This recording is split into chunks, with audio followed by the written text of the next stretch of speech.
So the first point is development of intelligence. So in this stage, maximum growth and intelligence takes place, intellectual development takes place. तो climax का period होता है ये, जिसमें बच्चों की लॉजिकल थिंकिंग, उनकी एब्स्ट्रैक्ट रीजनिंग, कंसंट्रेशन, ये सब बहुत अच्छे से बहुत ज्यादा डेवलप हो जाती है. It is said that infancy is the period of sense of perception. ठीक है, इन्फेंसी में परसेप्शन जो है वो ज्यादा होती है. Late child of memorisation and accumulation.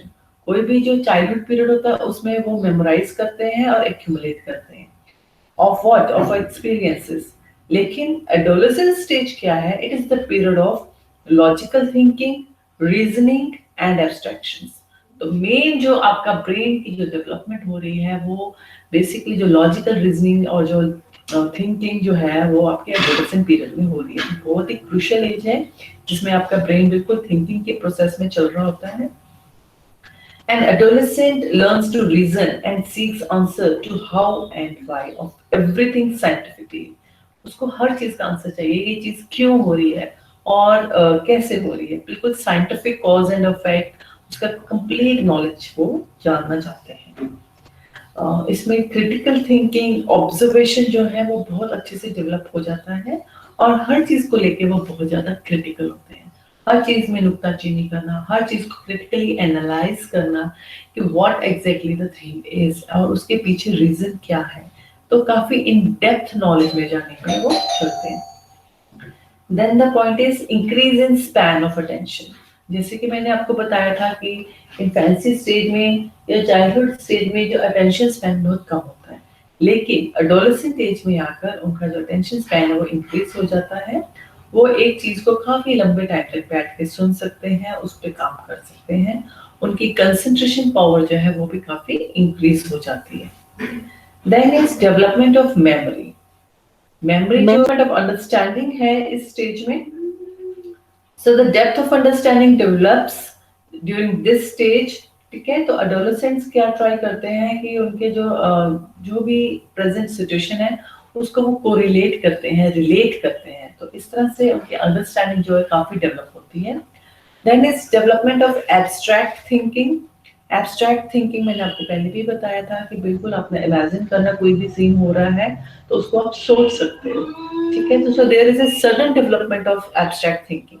तो वो अपने एब्स्ट्रैक्ट आइडियाज को, अपने एब्स्ट्रैक्ट कंसेप्ट्स को वो शेयर कर सकते हैं और सुन भी सकते हैं, समझ भी सकते हैं. उनका जो थिंकिंग होती है वो बिल्कुल एब्स्ट्रैक्ट लेवल पे आ जाती है. सारे कंसेप्ट्स, सिंबल्स, हर चीज में ज्यादा एब्स्ट्रैक्ट, इनफैक्ट कॉन्क्रीट से भी ज्यादा उनका माइंड जो है एब्स्ट्रैक्ट थिंकिंग की तरफ ज्यादा होता है. They can try to comprehend, किसी भी चीज को कॉम्प्रीहेंड कर सकते हैं, कम्युनिकेट कर सकते हैं in abstract terms. Then comes development of generalisation. तो उनके पास जैसे काफी नॉलेज वो गेन कर रहे होते हैं, तो जितने भी एब्स्ट्रैक्ट नॉलेज उनको मिल रही है तो उसको वो जनरलाइज कर पाते हैं. मतलब किसी भी कंसेप्ट को दूसरे कंसेप्ट से भी रिलेट करके एक इन टोटल अपना एक प्रिंसिपल, एक फॉर्मूला वो बना सकते हैं. तो जैसे चाइल्डहुड में क्या था कि जनरलाइजेशन था लेकिन कॉन्क्रीट चीजों को लेकर था. लेकिन एडोलेसेंट पीरियड में क्या होता है कि वो किसी भी आइडियाज, किसी भी कंसेप्ट और किसी भी एब्स्ट्रैक्ट थिंकिंग को जनरलाइज कर सकते हैं. Then comes development of problem solving ability. अब इस स्टेज में आके उनका माइंड काफी मैच्योर हो जाता है, तो वो काफी प्रॉब्लम्स को सॉल्व कर सकते हैं अपने आप और कन्फ्रंट भी कर सकते हैं. कोई भी प्रॉब्लमेटिक सिचुएशन आती है तो वो आगे आकर भी खड़े हो जाते हैं. ठीक है, और वो प्रेफर करते हैं कि डायरेक्ट से ज्यादा वो इंटेलेक्चुअल पावर्स अपने यूज करें ताकि जो भी प्रॉब्लम है वो इंटेलेक्चुअली सॉल्व हो सके. Then comes ability to make decisions. जो डिसीजन मेकिंग पावर है वो भी काफी डेवलप हो जाती है इस स्टेज में, और वो डिस्टिंग्विश कर सकते हैं कि क्या एक्चुअली क्या हो रहा है और आइडियली क्या होना चाहिए. रीजनिंग और रैशनलिज्म में उन्हें फर्क महसूस हो जाता है. हर चीज के पीछे वो रीजन दे सकते हैं, और रैशनल मतलब कि वो बिल्कुल राइट जो सिचुएशन है उसके अकॉर्डिंगली राइट क्या है उस चीज को भी वो समझ लेते हैं.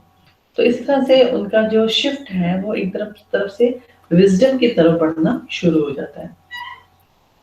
Then comes development of imagination. तो इमेजिनेशन जो है वो भी उनकी काफी काफी डेवलप होनी शुरू हो जाती है। जैसे कि राइटर्स हैं, आर्टिस्ट हैं, म्यूजिशियंस, पोएट्स, फिलोसोफर्स, इन्वेंटर्स, ये सारे इस पीरियड में बॉर्न होते हैं। During the adolescent age only आप देखेंगे कि आपका जो करियर डेवलपमेंट है वो उसी एज में डेवलप होता है। आप किस फील्ड की तरफ ज्यादा झुक रहे हो। इम्प्रॉपर चैनलाइजेशन ऑफ इमेजिनेशन हो, अगर अच्छे से हम उनकी इमेजिनेशन को प्रॉपरली चैनलाइज ना करें तो वो डिससेटिस्फाइड रहेंगे, उनकी नीड्स भी डिससेटिस्फाइड रहेगी और वो ज्यादा देर तक डे ड्रीमिंग में ही रहेंगे। तो वो क्या करते हैं, ज्यादा से ज्यादा हवाई के लिए कैसल्स इन द एयर बनाएंगे, ठीक है, छोटी छोटी चीजों के लिए वो सोचते रहेंगे। इसी तरह से उनका लाइफ जो है बेसिकली इमेजिनरी वर्ल्ड में वो ज्यादा होते हैं, ठीक है। और जब लेट एडोलेसेंट पीरियड आता है तो जो फैंटेसीज वो बनाते हैं वो फेड होनी शुरू हो जाती है और रियलिटी को वो फेस करना शुरू कर देते हैं। बेसिकली वो एक इतनी सेंसिटिव एज होती है जिसमें बच्चे को एक हमें प्रॉपर गाइडेंस और उसके जो इमोशंस हैं उसको सब्लाइम करना बहुत इंपॉर्टेंट है। अगर वो उसी इमोशंस में चलता रहेगा और डे ड्रीमिंग करता रहेगा, then the person, the child will land nowhere। तो उसके इमोशंस को भी ध्यान देना है कि व्हाट ही इज फीलिंग और उसका इंक्लिनेशन किस तरफ है, उस तरह की अपॉर्चुनिटीज भी प्रोवाइड करनी है so that he can explore and he can sublime his emotions और उसको एक राइट करियर वाले पाथ में भी डालना बहुत ही इम्पोर्टेंट है। Then comes hero worship. So इस टाइम आपने देखा होगा कि बहुत ज्यादा बच्चे फैन हो जाते हैं फिल्मी हीरोज के या हीरोइंस के, और एनीवन, किसी भी आप कह सकते हो, कोई भी किसी साइंटिस्ट के भी हो सकते हैं या किसी भी मोटिवेशनल, एनीवे जिनको वो अपना आइडल मान लेते हैं, ठीक है। तो hero worship is seen in this adolescent period.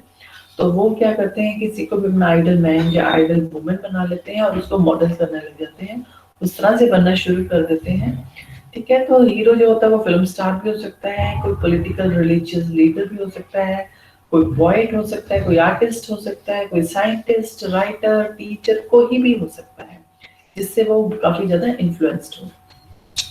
और समटाइम्स जो ये हीरो वर्शिप होती है वो लव में भी कन्वर्ट हो जाती है, बिल्कुल आइडल उसको बनाते हुए वो उसके साथ अटैच हो जाते हैं, ठीक है। और एक बार जैसे वो हीरो को किसी को भी अपना आइडल बना लेते हैं, उसको वो फॉलो करने लग जाते हैं, बिल्कुल ही ब्लाइंडली फॉलो करने लग जाते हैं।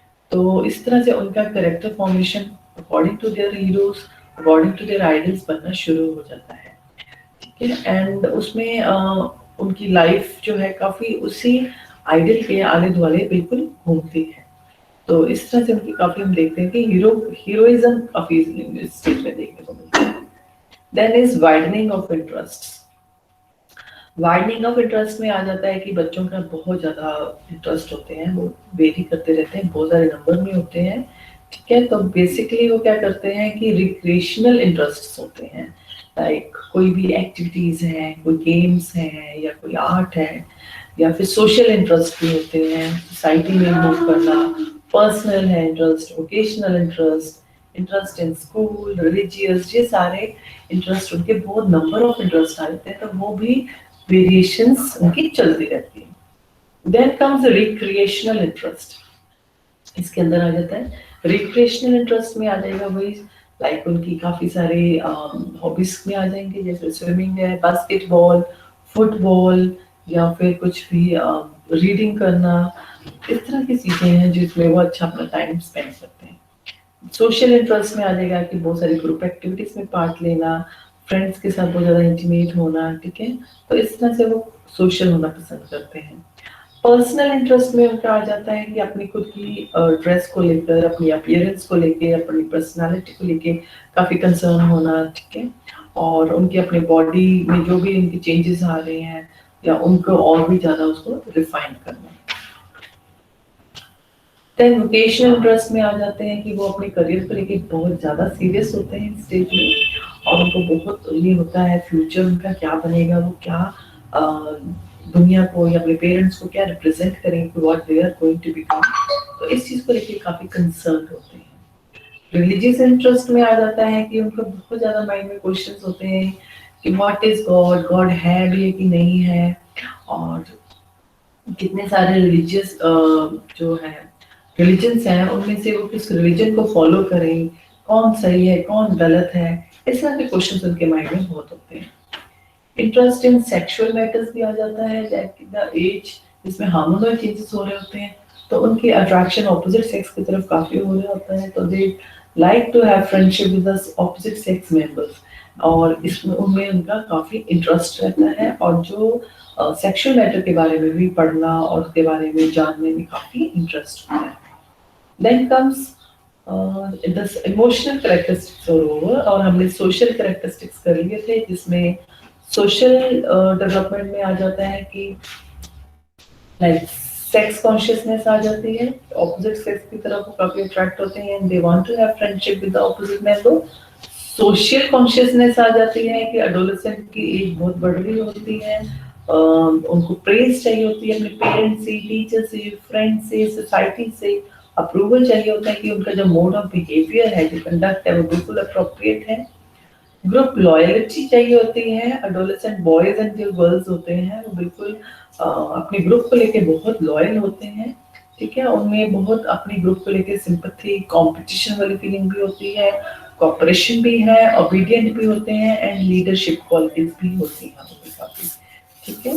Then come social service also, तो सोशल सर्विस में बहुत ज्यादा वो खुश होकर आगे बढ़ चढ़कर पार्ट लेते हैं, पब्लिक गैदरिंग्स में पार्ट लेते हैं, फेयर्स हैं, फेस्टिवल्स हैं, तो इसलिए उनका बहुत उनके अच्छा लगता है उनको, और बहुत पैशनेटली उसमें काम करते हैं और बहुत सर्विस करना पसंद करते हैं, ठीक है। तो ये थी स्टेजेस ऑफ एडोलेसेंस की।